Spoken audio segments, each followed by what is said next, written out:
नमस्कार, आप देख रहे हैं जी न्यूज। मैं हूं आपके साथ मीमांसा मलिक। मुझे मेरी बीवी से बचाओ। अब तक आपने कुछ ऐसी लाइनें और कमेंट्स बॉलीवुड फिल्मों में जरूर सुने और देखे होंगे, लेकिन रियल लाइफ में भी सच्चाई कुछ इससे मिलती जुलती है। अब तक आपने ये सुना होगा कि अक्सर महिलाएं घरेलू हिंसा का शिकार होती हैं, लेकिन आज हम आपको ऐसी कड़वी सच्चाई बताने जा रहे हैं जिसे सुनकर शायद आपकी सोच अब बदल जाए। यूनाइटेड नेशंस के एक सर्वे के मुताबिक भारत में पतियों को पीटने के मामले में पत्नियां तीसरे नंबर पर हैं।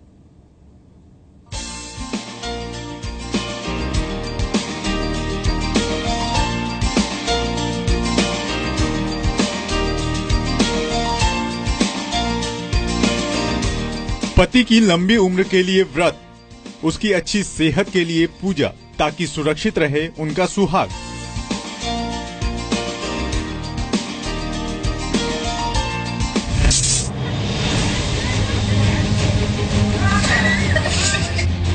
लेकिन इससे जुड़ी दूसरी तस्वीर आपको हैरान कर सकती है।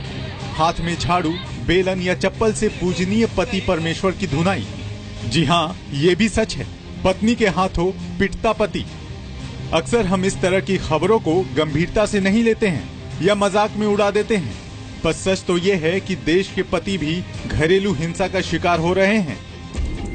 जी हाँ, यूनाइटेड नेशंस की तरफ से कराए गए एक सर्वे के मुताबिक भारत में पति भी हो रहे हैं अत्याचार के शिकार। पतियों के साथ खराब बर्ताव और उनकी पिटाई के मामले में भारतीय पत्नियां दुनिया में तीसरे नंबर पर आती हैं। हालांकि इस मामले में नंबर 1 मिस्र है और दूसरा नंबर ब्रिटेन का है।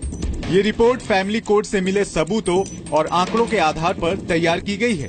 इस रिपोर्ट से ये भी पता चलता है कि पतियों को पीटने के लिए पत्नियां बेलन, बेल्ट, जूते और किचन के दूसरे सामानों का इस्तेमाल करती हैं।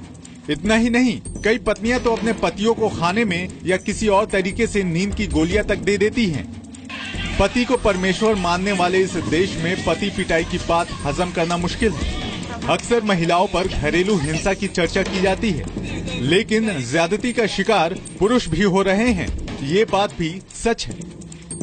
एनसीआरबी के डेटा के मुताबिक 2014 में कुल 2362 पुरुषों ने खुदकुशी की। इसके पीछे शादी से जुड़ी समस्याओं को वजह बताया गया है। वहीं मेंस राइट्स एसोसिएशन के मुताबिक 2013 में बीवियों के मुकाबले पतियों के सुसाइड के ज्यादा मामले सामने आए।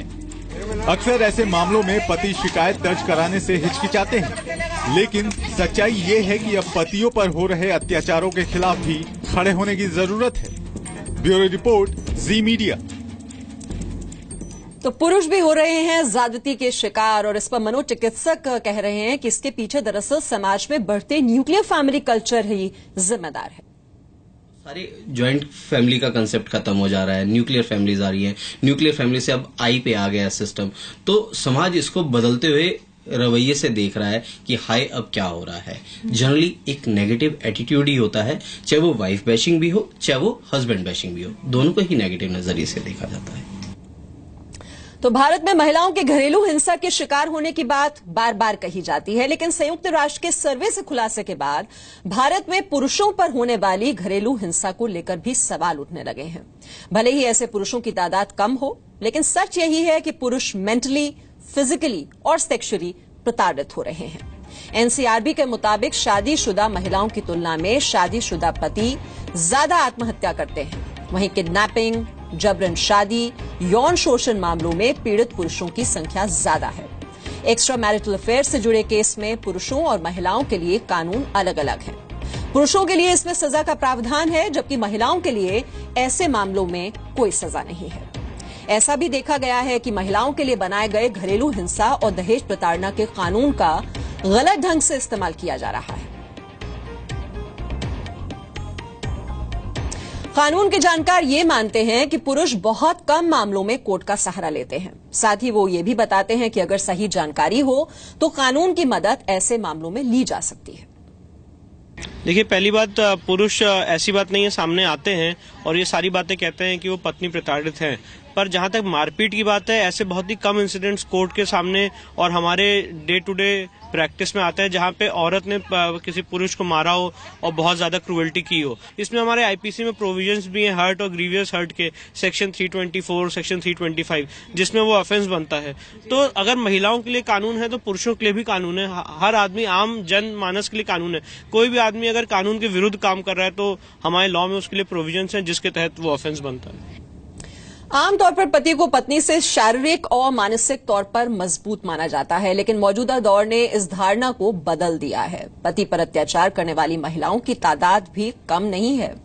भारत में घरेलू हिंसा पर बने कानून भी महिलाओं के हक को ज्यादा मजबूत करते हैं। वहीं अगर दूसरे देशों की बात करें तो ज्यादातर देशों में घरेलू हिंसा पर महिलाओं और पुरुषों के लिए कानून समान है, यानी डोमेस्टिक वायलेंस का शिकार होने पर दोनों समान रूप से कोर्ट में इसके खिलाफ अपील कर सकते हैं। इन कानूनों के तहत पुरुष भी कोर्ट से ऐसे मामलों में दखल देने को कह सकते हैं।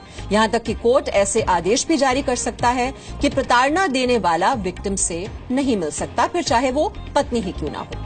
वहीं पुरुषों की पिटाई के मामले में भारत में कानून बेहद लचर है, या यूं कहें कि कानून ऐसे प्रताड़ित पतियों की कुछ खास मदद कर नहीं पाता जो बीवियों की हिंसा के शिकार हो रहे हैं।